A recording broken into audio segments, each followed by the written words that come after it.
Affairs don't begin in the bedroom, they begin in childhood. In the part of you that decided she needed to bury her truth just to be loved. The part that's now screaming to be seen.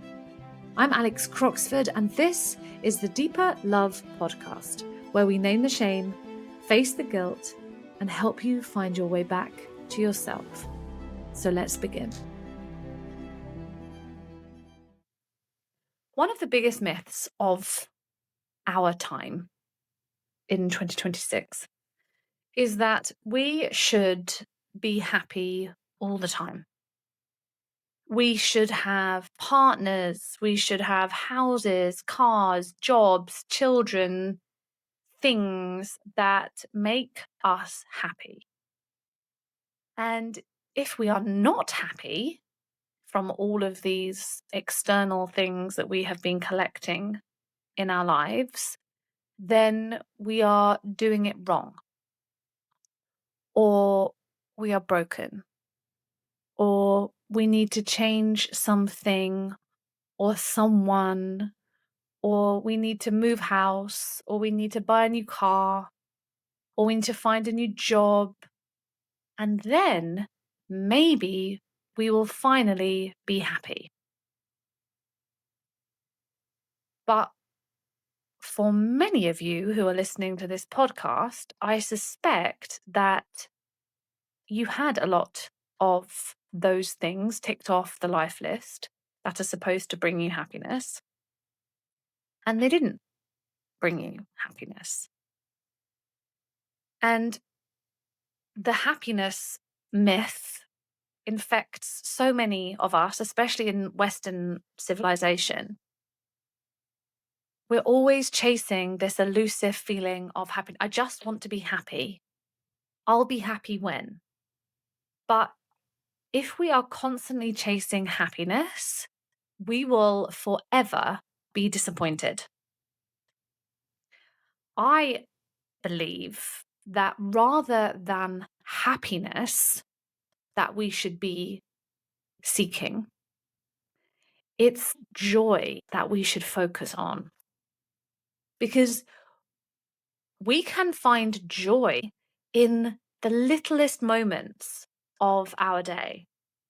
We can find joy on a walk through the local park as we notice the squirrels playing, or the beautiful old oak tree that we walk past, or the first sign of spring as the crocuses burst through the grass, or perhaps the smile from the lady that runs the local shop round the corner, the old man holding the door open for you, the warmth of the fire on your skin, the beautiful sunset, the sand between your toes. All of these things can bring us joy, even when life around us does not feel happy. Because the truth is that life has ups and downs. There will be highs, there will be lows. It is unavoidable. It's part of the human experience. We didn't sign up here on earth to have a perpetually joyful, happy, problem-free life. It doesn't exist. And the more that we try and seek it, the more we're going to realize, oh, I'm just running away from the reality of being human, which is all of the experiences, all of the emotions, the grief, the shame, the longing, the fear, the anger, as well as the joy and the bliss and the ecstasy and the love and the freedom and the peace. And what I want to bring into this episode is to reference periods of life that we go through as seasons. So just like there is a cycle of nature here in the UK. I mean, there's cycles of nature everywhere, but I live in the UK and we have 4 very definite seasons in the UK. I know some I have friends that live in Dubai. There are not such definitive seasons. But here in the UK, we have four very different ones. And right now, here in the UK, I'm recording this on Blue Monday, which is a very heavy day, which is the reason why I recorded this episode. In the middle of winter, in the depths of the bleak midwinter in the UK. And right now, as I walked through the park earlier today and I'm staring at the trees outside of my window, everything looks dead. Everything looks quiet and bleak and like there's no life in it. And that I know is often the same experience as if you have, or if you are in the aftermath of your affair. Things feel bleak, they feel grey, they feel lifeless. There doesn't feel like there's any colour. And there has been a shedding of some sort, or there is a process of shedding that you are in right now. Relationships, people, places, things, friends, in laws. All of these things may be going through a transitionary period for you right now as you are in the aftermath. It just feels heavy. There's no joy. There's certainly probably very little happiness. Things are heavy. Things feel full of fear and guilt and shame, and the future feels so uncertain. And I know, having been in that very season myself, that you want to just hurry this part through. Like, quick, let's move on. I don't want to feel like this anymore. I don't want my partner to feel like this anymore. I don't want to go through this pain anymore. I don't want to feel like this anymore. I just want to rush through it. And it's just taking so goddamn long. I don't want to feel sad anymore. And we're constantly trying to run away from what we're in. And trust me, I get it, because it's so freaking uncomfortable to be where you are. There is not a shadow of doubt in my mind. There wasn't a moment that I wished it would hurry up. But what if this part of your life isn't actually failure? It might feel very much like the worst thing that's ever happened to you. And it may feel like there is never going to be joy or anything more than what you're experiencing right now. But what if this part of your life was actually a winter that you were going through too, just like nature? What if this breakdown, or what looks like a breakdown, is actually a sacred pause in your life? This is a season of stillness, of shedding, of deep inner repair, where although you can't see anything blooming yet, everything is taking root.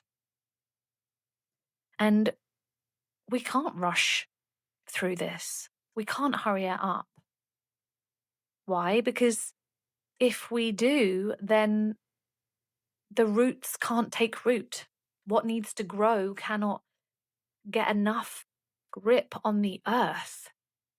It can't go low enough into the earth to get the right nutrients.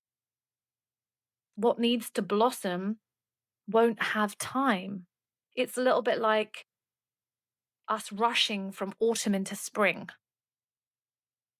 Suddenly all the leaves are falling down one day, and then the next day, the crocuses are bursting through the earth again. It doesn't work. Everything has to fall off the trees. All of the crispy brown, red, yellow leaves have to fall off. Those leaves have to shed. And everything has to fall into the ground, and it has to turn into mulch.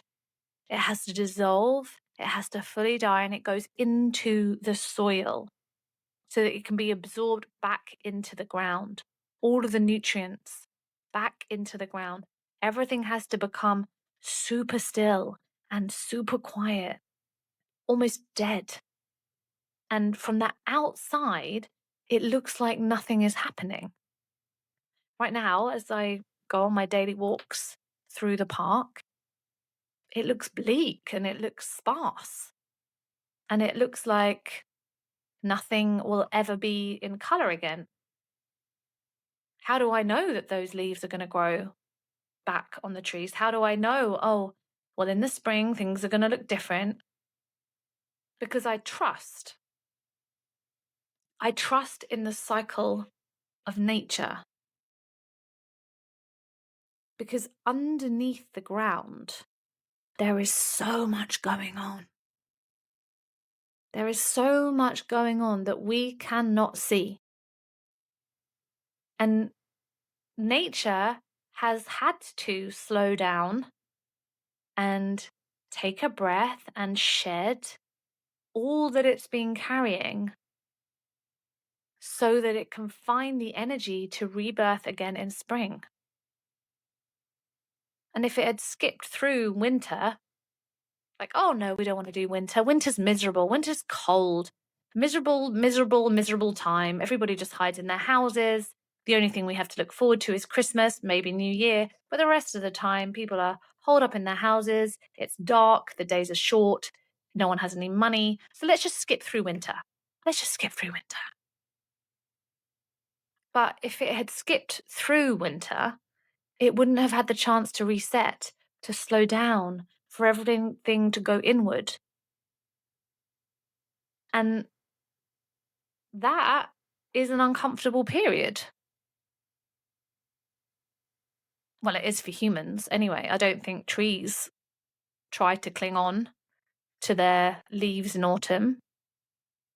They're not afraid to let it all fall away, to be a bit naked and a bit vulnerable for a bit, because they know, inherently trust that it's all going to come back. In a few months' time, it will be brighter. There will be more sun. The green will start to grow again. The colors will start to come back. It will start to blossom and bloom and grow and be at its full peak in summer. And nature just allows that to happen. It trusts. It doesn't shame itself for this period of time. It doesn't shame itself for having to be quiet or for resting or to not hurry into spring or to not have healed yet. It doesn't try to rush it. In winter, the roots deepen, the energy is inward, and we have to allow that to happen for the transition to come as and when it's ready. And sometimes, I don't know where about you or wherever you are in the world, but sometimes spring doesn't come when we humans think it's going to come. I remember there was one year, it was either early or late, I can't remember. But I remember us all being so surprised because the leaves were coming so late. But I doubt the trees were panicking. The trees weren't like, "Oh my God, no, no, no, quick, hurry, hurry, hurry, hurry, hurry. We need to be blooming now. Why are we not blooming yet?" They just knew that they would bloom when they were ready to.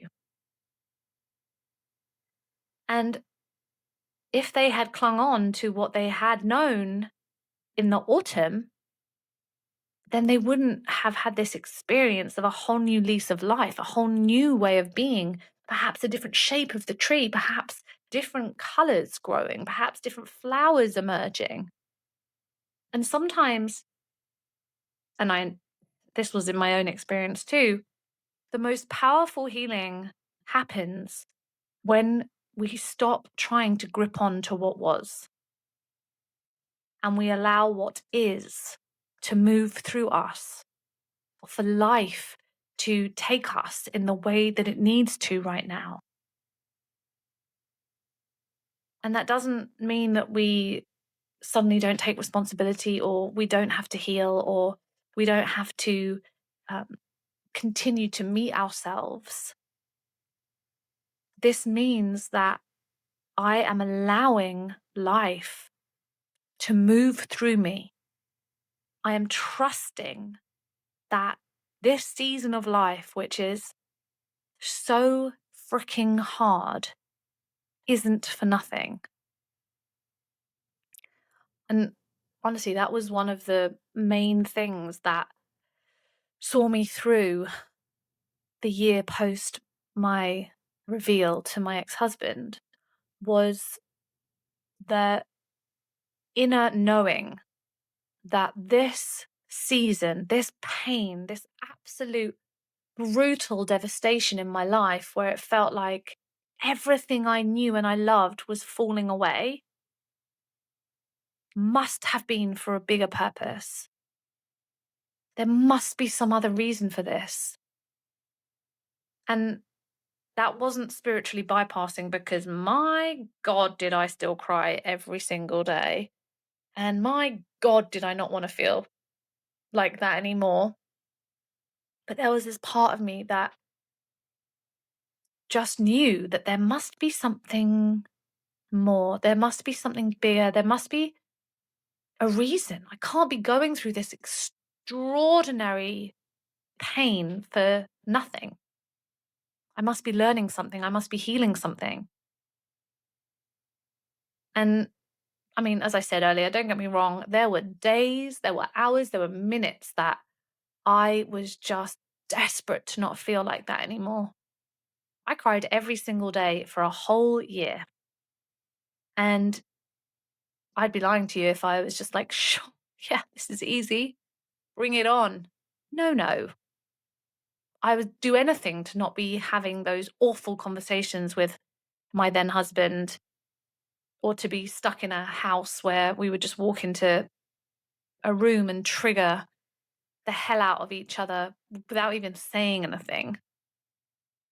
But I can see now that I had to go through that wintering, and I had to let all of my leaves fall off and surrender into the deep, dark soil of my own self, so that I could come out the other side much more in touch with my emotions, much more in touch with what I needed and what I desired and what I wanted and who I really was, rather than this version of me that I was presenting to the world. And that shedding was so uncomfortable, so much grief, so much pain. I still think about parts of my life and old friendship groups that I said goodbye to in that. And I still sometimes can't believe how different my life looks now versus then. But I had to go through that. I had to let go of all of these parts, all of these things, so I could find safety in being open and vulnerable with people. So I could find new friends who were able to hold me in this new, softer, more vulnerable version that were going to give me more than I ever knew that I even needed, so that I could finally begin to heal my wounds with the masculine, and I could start to trust that I could be held, to let a man in, to let my heart be truly open and truly vulnerable. And trust me, this is an everlasting journey. I am still on this journey. Relational healing is hard and it is long and it's everlasting, and I'm still on it. It takes a lifetime, to be honest. And even right now, I would say that I'm in a wintering part of my life. Yes, it's not as dramatic as it was a few years ago, but there is shedding happening. There is shedding of parts of me that are happening, shedding of ways of being. I mean, we're literally coming out the end of a 9-year in the Chinese astrology, which is the year of the snake. And it's all about shedding. It's all about going inwards. It's all about seeing the ways in which we are still not being true, or old ways of performing or behaving, or old beliefs that are keeping us stuck. And it's hard to shed those things. If it was easy, everybody would be doing it. But it's not easy, because we don't know who we are without these thoughts or these beliefs about ourselves or these ways of being. But, we must allow ourselves to move through every season of life. We can't block it. And the more that we can trust, even in those moments where it's so hard to, that this won't be this way forever. This is a season of life. A hard season, but it is a season. And the only thing that you can do in these hard times is focus on you, is focus on meeting yourself, on healing, on being present with you, your heart, meeting your parts, meeting yourself, and healing at a body-mind level. Because that's what's going to help as you begin to move through the spring, which will come, and the summer, which will come, because you will know yourself so much better. You will have new tools, new ways of being in the world, which are going to allow you to be more true to who you are. And we can just get lost in feeling sorry for ourselves in winter. And as I said, I do not blame you if that's where you are, because my God, did I feel sorry for myself. And I still can, if I'm honest. But if you are in a winter right now, I see you. And if you're post-affair and you're wondering when it gets easier, I promise it will. But you don't have to rush. Nothing blooms all year round. Just let yourself rest, let yourself root. And if you are ready to take the next step, then come join me for the next softening session. It's at 8 p.m. GMT every second Thursday of the month. You can find the link in my bio to come join, and I really look forward to seeing you in there. Thank you for listening to the Deeper Love podcast. If today's episode spoke to you, hit subscribe so you don't miss the next one. And if you're ready to go deeper, you'll find all the ways to work with me in the show notes. Until next time.